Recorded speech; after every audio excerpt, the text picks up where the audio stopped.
Madam Chair, and I would like to share or echo the congratulations to the Honourable Lady for Hastings and Rye for bringing this important day forward. A debate which has become something of an annual event to coincide with World Ocean Day on the 8th of June, following as it does, as we've heard from our recent debate on the impact of plastic in our oceans.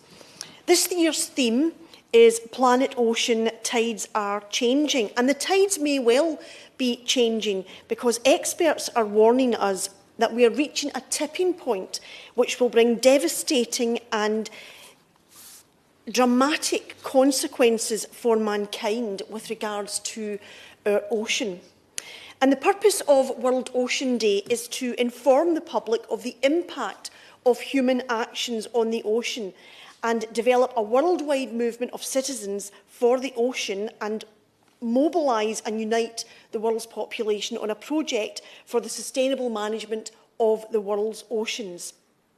And this day reminds all of us of the major role that oceans have on our everyday life. They are the lungs of our planet and a major source of food and medicine and a critical part of our biosphere.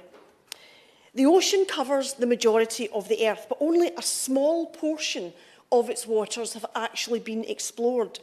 Despite humanity's utter reliance on it, and compared to the breadth and depth of what it gives us, the ocean receives only a fragment of our attention and resources in return. That surely has to change.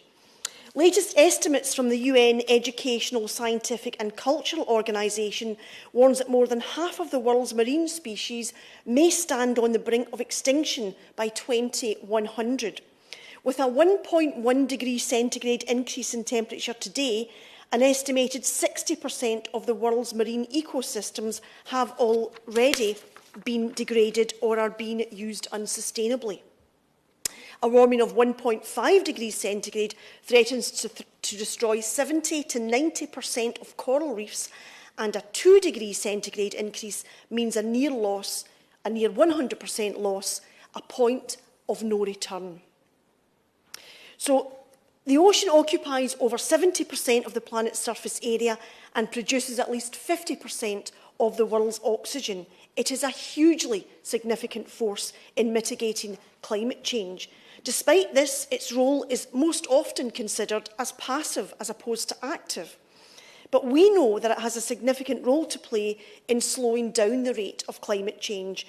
Since 1978, over 90% of the Earth's increased heat and 40% of fossil fuels have been absorbed by the ocean.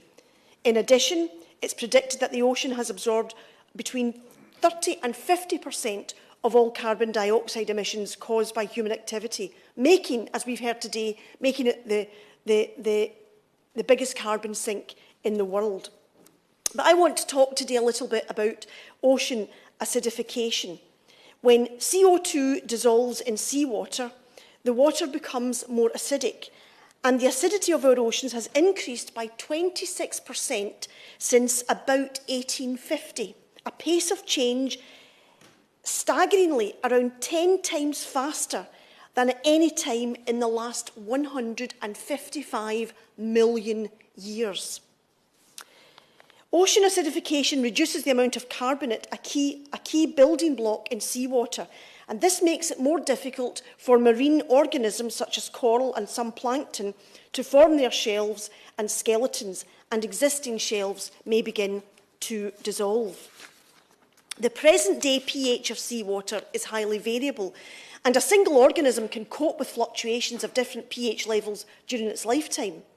The problem with ocean acidification is the sustained nature of the change, as the risk comes with the lifetime exposure to lower pH levels. The rapid pace of acidification will influence the extent to which calcifying organisms will be able to adapt. And of course, the impact of ocean acidification are not uniform across all species, but a more acidic environment will harm other marine species such as molluscs, corals, and some other varieties. And marine organisms could also experience changes in growth, development, abundance, and survival in response to ocean acidification. Most species seem to be more vulnerable in their early stages of life. Juvenile fish, for example, may have trouble locating a suitable habitat to live. And research suggests that ocean acidification will be a driver for substantial changes in ocean ecosystems this century. These changes may be made worse by the combined effects of other emerging climate-related hazards, such as the decrease of ocean oxygen levels, a condition known as ocean deoxygenation, which is already affecting marine life in some regions. And of course, it also has the potential to affect food security, coastal protection, tourism, carbon storage and climate regulation, because more acidic oceans are less effective in moderating climate change. And to reduce the impact of this acidification, we need to improve our air quality, develop sustainable fisheries management practices and sustainably manage habitats, as well as establish and maintain marine protected areas, about which we've heard a lot today. Currently, only around 8% of our oceans are protected. We need to do more, but this needs to be done on a global and international basis. Recently, a YouGov survey of 1,696 adults found that almost 3/4 of people in the UK say ocean life needs more protection.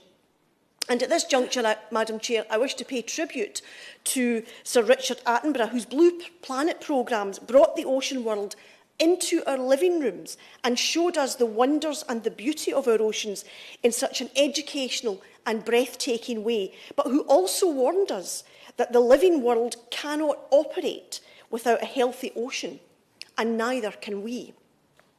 The ocean may connect, sustain and support us all, but its health is at a tipping point, and so is the well-being of all that depends on it, according to the UN. And the UN hopes that World Ocean Day will help inform the public of human actions on the ocean and develop a worldwide movement to protect it and unite the world in seeking to sustainably manage our oceans. So this is a very important day on the global calendar, and I will end, Madam Chair, with the wise words of Sir David Attenborough, who said, and I quote, "Nowhere is more powerful and unforgiving, yet more beautiful and endlessly fascinating than the ocean." And it's time we acted in a way globally that shows that we understand how important our oceans are and stop taking them for granted.